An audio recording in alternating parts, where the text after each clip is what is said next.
आणि अंशुमन आणि सुष्मिता? समररावांना कळलं म्हणजे त्या दोघांनाही आपोआप कळेल. याला काय अर्थ आहे?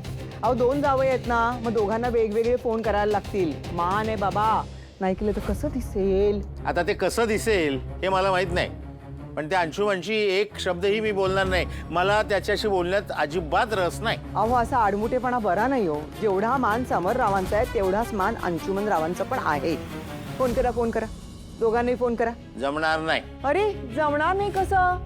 अहो असं काय करताय? एक जावई रुसलेला तुम्हाला चालणार आहे का? करा फोन.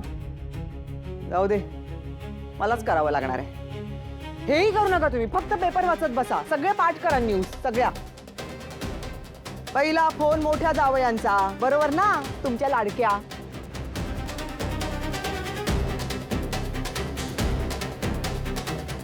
छान झालं शिरा नंदू, मस्त एकदम. थँक्यू आजी. आईचा फोन?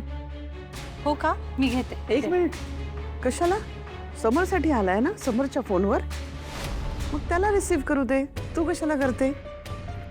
नाही म्हणजे आधीच तुझ्याशी वाजलंय त्यांचं, म्हणून म्हटलं, बाकी काही नाही. मल्लिका,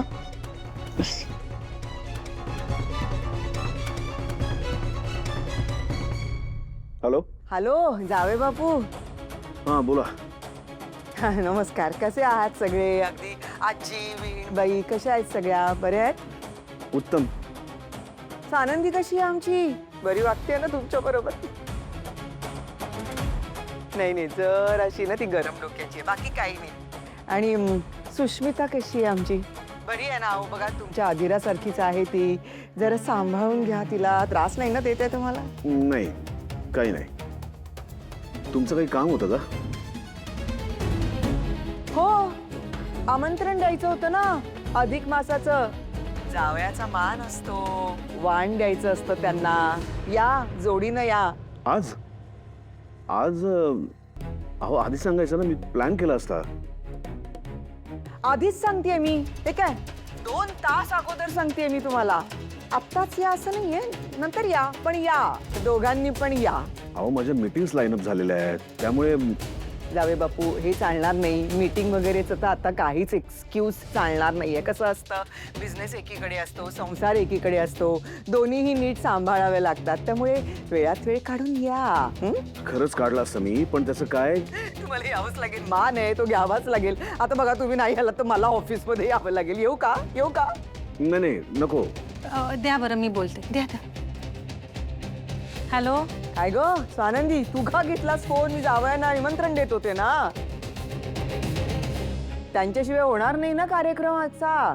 अगं पण आई, ते खरंच बिझी आहेत. आम्ही येतो ना नंतर प्लॅन करून, जरा सुट्टीच्या दिवशी येतो. नाही नाही, चालणार नाही बाळा. हे इथेच तर यायचंय. बघ ना, 4 किलोमीटर आहे. या पटकन, वाण घ्या, जेवा मस्त आहे ना. पण यायला तर लागणार आहे बाबा. आणि तू एक काम कर, तू लवकर ये जरा. मला जरा मदतीला कोणी नाहीये ग. ठीक आहे, चल ठेवते फोन. यायचंय हा. अगं हॅलो हॅलो हॅलो.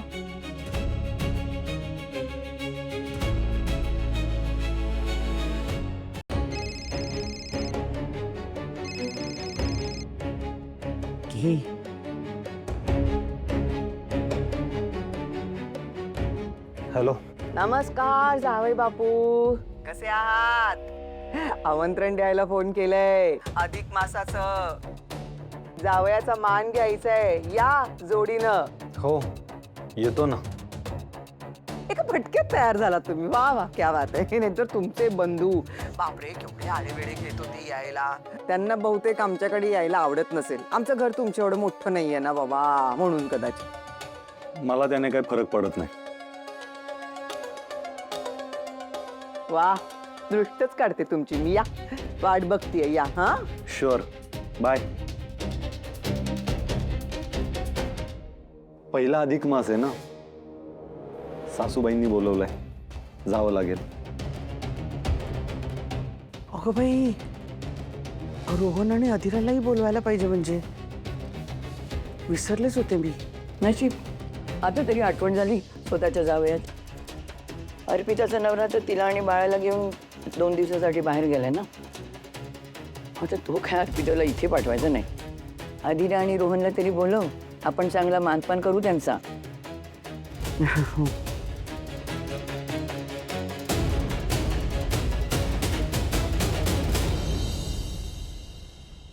अहो फोन तुमचा माझ्याकडे राहील. ओह थँक्यू. सॉरी. कशासाठी? अहो ते आईच्या हट्टामुळे तुम्हाला तुमचं सगळं स्केड्यूल चेंज करायला लागतंय ना. It's okay. नाही तसं नाही, पण तुम्हाला असं तुमच्या कामाच्या आड कोणीतरी आलं किंवा काहीतरी झालं तर तुम्ही अस्वस्थ होता ना. ऐका ना, तुम्ही नका टेन्शन घेऊ, मी आईशी बोलेन ना. ठीक आहे, चालतं एखाद दिवस. नक्की? पण मग तुमचं काम? नाही काम महत्वाचंच आहे, पण अधिक मास देखील महत्वाचा आहे. हो, आपल्या लग्नानंतर आपला पहिला अधिक मास आहे आणि रीतीनुसार सगळे सणवार साजरे व्हायला पाहिजेत. मी काम संपून येतो, डोंट वरी. तुम्ही नक्की येणार आहात? हो, म्हणजे तुम्हाला एवढं आश्चर्य का वाटतंय? अरे यार, गुड मॉर्निंग बाबा. Good morning. रो चल ना, उशीर होतोय आपल्याला. रो. हो हो आलो झालो झालो. चल चल चल जाऊयात. ए तुम्ही कुठे चाललात? का आम्ही आधिराच्या माहेरी चाललो. आई अहो असं काय करताय? मम्माने इन्व्हाइट केलंय ना, अधिक मास आहे ना आता. ऐक विसरले मी पण कशी आज पंचायत झालीस. एक काम कर ना रोहन, तू हो ना पुढे, आधी येईल नंतर. काय? अहो आई, पण का? अरे का काय आज अंशुमनराव समरराव दोघेही येणार आहेत ना जेवायला. एवढं सगळं काम पडलेलं आहे, अनारसे करायचे आहेत. मी तुला म्हणत नाहीये जाऊ नको म्हणून, तू जा माहेरी, थोडी मला कामात मदत कर आणि जा ना प्लीज प्लीज. मंदा जाताना उगाच तिला अडवू नकोस. मी म्हटलं ना तुला झेपत नसेल तर साधं काहीतरी कर. साधं करून कसं चालेल? अहो आज मी तुम्हाला म्हटलं, कोण करणार मग हे सगळं? मला मदत करायला हवी ना थोडी तरी, लवकर उठून. काय तिकडे माहेरीचे सगळे लाड होणार आहेत बाबा तुझे अधिरा, पण आता इथे सासरी थोडीच तर मदत करायला हवी नाही ने. तिनं तिची सगळी कामं केलेली आहेत म्हणून ती निघाली आहे. जाऊ दे तिला. उगाच निघताना तिला अडवू नको. स्वतःची 4 कामं तिच्यावर तू ढकलू शकत नाहीस. कोणती कामं केली? सकाळपासून मीच तर होती किचन मध्ये उभी राबतीये. बाबा बाबा ऐका, थांबा, शांत व्हा. मी थांबते ना बाबा. ओके. हं बाळानो, तुम्ही दोघं जा. हे बा, तुम्ही निघा. तुमचा वेळ तुम्हाला मिळायला हवा. आधिरा, तू इथं थांबण्याचा अजिबात विचार करू नकोस. तू एक काम करायला म्हणून थांबशील तर ही 4 कामं तुझ्यावर अजून ढकलून मोकळी होती. तुम्ही शांतपणे जा. बाबा हो. जा तू जा. ओके फाईन फाईन, आपण जाऊ. ओके. चल चल आलोच आलोच. ऐक आई. हां, कारण असं तुम्हाला कामामध्ये जर कोणी आडकाठी केली तर तुम्ही चिडता, रागवता.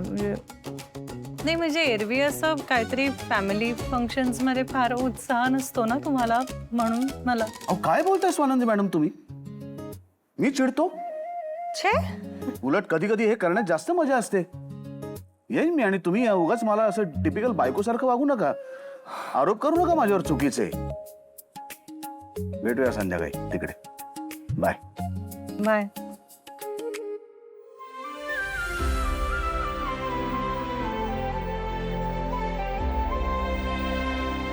कधीच वैतागत नाही म्हणे. मजेशीरच आहात तुम्ही राजवाडे.